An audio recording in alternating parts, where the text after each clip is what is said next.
ធ្វើអ្វីម្យ៉ាងឬក៏អ្នកទាំងអស់គ្នាចង់កាច់ន័យថាអ្វីមួយក៏បានដែរណាអត់បញ្ហាទេព្រោះពាក្យហ្នឹងគឺជាពាក្យកាច់ន័យតែម្ដងណាអញ្ចឹងធ្វើអ្វីមួយបានគេងกว่าคนอื่นเขาណាអញ្ចឹងដើរតួថាធ្វើអ្វីមួយបានពូកែជាងអ្នកផ្សេងណាអញ្ចឹងអានេះគឺតួនាទីអ្នកទាំងអស់គ្នាត្រូវសង្កេតមកមើលពាក្យខៅនៅកតុយនេះមួយទៀតណាអញ្ចឹងពាក្យខៅនៅកតុយឡើយនេះគឺតំណាងទៅលើគេអ្នកដតីដែលយើងនិយាយប្រៀបធៀបទៅលើគេតែម្ដងដូចឧទាហរណ៍បើយើងនៅទីសាធារណៈអញ្ចឹងនិយាយថាកុំនិយាយឮពេកខ្លាចគេស្ដីឲ្យណាឬក៏ខ្មាស់គេផងអីចឹងណាអញ្ចឹងអាគេឡើយហ្នឹងអ្នកទាំងអស់គ្នាត្រូវប្រើពាក្យខុនអ៊ឺណៃប៉ុន្តែគេតំណាងពាក្យខៅចូលនៅកតុយនឹងមួយទៀតដូចកន្លែងនេះអញ្ចឹងគឺខុនអ៊ឺនខៅអញ្ចឹងខុនអ៊ឺនខៅអញ្ចឹងអ្នកទាំងអស់គ្នាមិនបាច់ចាំបកប្រែអាពាក្យខៅនឹងទេដោយសារពាក្យខុនអ៊ឺនវាដើរតួអ្នកដតីស្រាប់ហើយអញ្ចឹងអ្នកដតីហ្នឹងហេតុអីបណ្ដាក់ពាក្យខៅមកទៀតតំណាងឲ្យគេអ្នកដតីដែលគេហ្មងយើងអត់ស្គាល់គេហ្មងអញ្ចឹងណាអញ្ចឹងចំណុចហ្នឹងគឺគេយកពាក្យខៅហ្នឹងមកជួយណាហើយបើសិនជាប្រើមួយអ្នកសាសនាតំណាងថាយើងគ្រប់គាត់ណាយើងគ្រប់គេអញ្ចឹងណាអញ្ចឹងឲ្យតែមាននិយាយឲ្យដាក់ខៅហ្នឹងនៅកតុយបានន័យថាតំណាងទៅលើគេហើយយើងគ្រប់គេទៀតតោះនេះអ្នកទាំងអស់គ្នាអញ្ចឹងចំណុចហ្នឹងតតែអ្នកទាំងអស់គ្នាព្យាយាមសង្កេតបែបហ្នឹងណាអូខេអញ្ចឹងគេស៊ីសំបកឡើងហ្នឹងម្ដងទៀតថា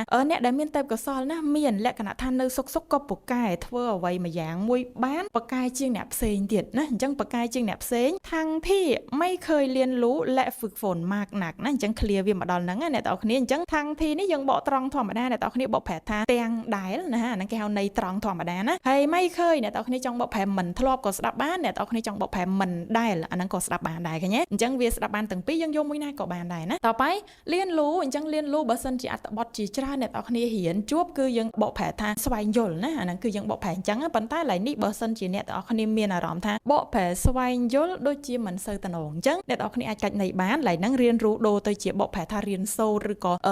សិក្សាអីចឹងទៅអាហ្នឹងគឺសំដៅទៅលើអ្នកទាំងអស់គ្នាថែមថយធ្វើមិនឲ្យស្ដាប់បានអញ្ចឹងណាអញ្ចឹងបកប្រែរៀនសូត្រក៏ត្រូវបកប្រែស្វែងយល់ក៏ត្រូវបកប្រែសិក្សាស្រាវជ្រាវអីហ្នឹងក៏ត្រូវដែរព្រោះដោយសារអីអានេះគឺយើងកាច់ន័យណាប៉ុន្តែបើថាសួររកទៅលើន័យត្រង់របស់វាមានតែមួយទេបកប្រែថាស្វែងយល់ណាអ្នកទាំងអស់គ្នាអញ្ចឹងអាហ្នឹងគេហៅរៀនรู้ណាតោះและฝึกฝนมากนักអញ្ចឹងและฝึกฝนអ្នកទាំងអស់គ្នាត្រូវស្គាល់ពាក្យฝึกฝนបកប្រែថាវឹកហាត់ណាវឹកហាត់បានន័យថាវឹកហាត់ដែលអីចឹងទៅអញ្ចឹងទាំងដែលដឹងថាមិនដែលរៀនសូត្រឬក៏សិក្សាស្វែងយល់ហើយ